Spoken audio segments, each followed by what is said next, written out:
Jean-David, Cumol le Bon Départ. C'est moi qui fais une grande partie des silos de la Cumol, 80-90%. Et ça m'a tout le temps plu, j'aime bien la précision. Donc je trouve que c'est intéressant, on a tout le temps de l'activité. Par rapport à amener une remorque, on attend au bout du champ. Pour faire les silos, on a un tracteur qui est en Cuma 130 chevaux avec une fourche avant à fond poussoir et une masse derrière le tracteur de 900 kg. Tout le temps, les chantiers sont à 2 tracteurs. Alors, démarrage d'un silo taupinière, on démarre le silo pas trop vers le bout qu'on veut arrêter, on démarre à 10-12 mètres pour commencer à étendre la première remorque. On délimite bien nos côtés, les deux côtés, on met sur les côtés d'abord.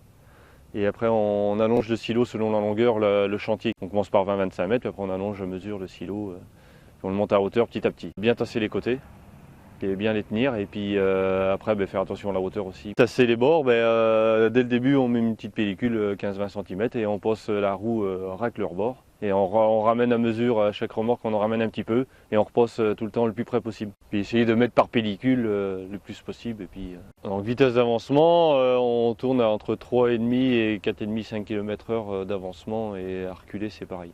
Il faut laisser le temps de tasser quand même. On rallonge, mais les descentes, on les reprend bien, on les retasse tout le temps en descendant ou en remontant sur le bout pour que ça fasse une bonne assise. Les chauffeurs de remorque, en général, on travaille avec des signes, ils reculent en milieu du silo. Je me mets d'un côté droite ou gauche, selon du côté s'ils reculent mieux à droite ou à gauche.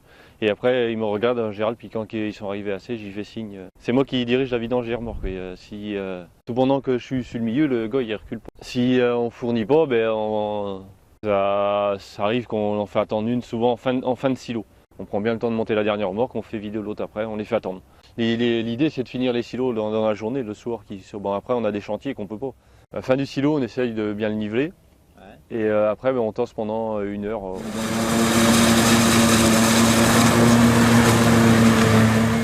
Ouais, donc bonjour, Lionel Rousselot du GAEC Lenormand, en boucan taupinière. Donc on est venu sur la lame justement pour avoir un confort, pour faire toutes nos bordures et d'avoir un bon tassage. On démarre tout le temps par faire les bords au maximum.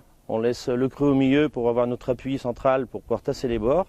Et surtout bien démarrer le bas du tas, tout le temps le bas du tas. C'est la base qui tient tout. À partir de là, ça tient jusqu'à 4,50 m, on monte sans problème. Donc à chaque remorque, je rajoute forcément sur mes bords et je tasse aussitôt mes bordures. Tout le temps en montant mes flancs, dès le départ, quoi. Donc je monte tout le temps par petites couches de 10 cm, j'étale, puis il faut bien égaliser, bien tasser. Maintenant, ça se travaille pour qu'il n'y ait pas de pourriture. Et pas hésiter quand on revient avec la lame de reboucher, façon de dire, où le tracteur a tassé. On peut en descendre des fois presque autant qu'on en monte. Ne pas passer 3-4 fois au même endroit, ça n'a aucun sens, il faut tasser partout. Donc tout le temps, je travaille, je descends mon tas, je le remonte, tout le temps. Et avec la lame de déport, ça aide bien, tu rapproches sur tes bords, tu fais un petit peu ce que tu veux, quoi. Et à pas faire, c'est de s'entêter à vouloir monter une remorque entière. Emilien David, on surveille toujours les remorques quand elles arrivent. Les gars essayent de klaxonner à chaque fois qu'ils approchent du silo, s'ils nous voient en train de manœuvrer. Signe comme quoi on les a vus, donc après ils savent qu'ils peuvent reculer pour nous prévenir qu'ils arrivent. On leur fait un signe. Par rapport au silo, ils alternent toujours le côté où ils bennent. Sauf comme là, nous, sur un chantier à 3 remorques, ils alternent, ils le savent. On benne en travers. Ils font soit demi-tour avant, soit demi-tour après avoir benné, pour que le tracteur soit à l'extérieur du silo, pour éviter de gêner le deuxième qui est en train de tasser sa remorque qui vient de monter juste avant. Avec un télescopique, il a des petits trous, il est lourd. Et il a une force hydraulique quand même. On en monte une bonne quantité d'un coup, quoi. On a l'impression qu'il va pas vite, mais on en monte pas mal. Aussi beaucoup avec l'hydraulique et avec le godet, on lui donne de l'adhérence. On donne du poids sur l'avant du télescope pour pas qu'il patine, quoi. Pour qu'il il se régule tout seul, il répartit. En utilisant la pompe, on avance le télescope, ça le limite en avancement par contre, mais il patine pas. Et il faut essayer d'avoir les roues alignées. Si on tourne en même temps, on a tendance à plus patiner. On prend petit à petit, on fait une pente douce pour éviter de trop patiner, parce que ça défait le tassage qui a été fait avant.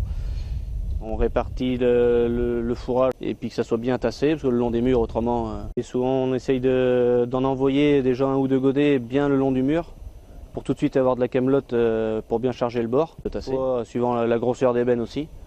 Si c'est une grosse, on fait en plusieurs étapes, quoi. On enlève la tête au départ et puis après on remonte progressivement pour faire des petites couches sur le silo pour bien tasser, quoi. Le mettre assez béné en fait pour bien voir la lame, pour bien niveler.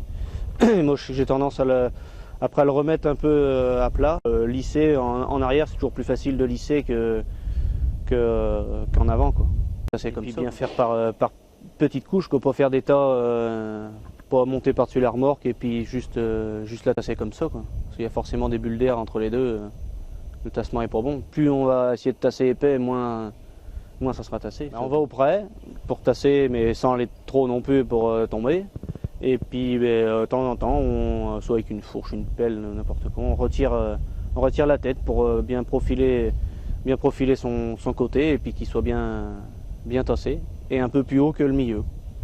Tout pendant le chantier. À la fin, on dôme, on charge plus le milieu pour pas que l'eau reste dessus, et on fait chacun de notre côté les bords au fur et à mesure du chantier pour que quand le chantier est fini, en règle générale, une demi-heure après, la boche est prête, le silo est prêt à bocher. Parce que le plus important, c'est le silo, c'est le stock pour l'année. Donc c'est nous qui commandons le chantier. Puis à la fin, de toute façon, le tracteur chargeur vient avec nous sur le silo, on finit à 3.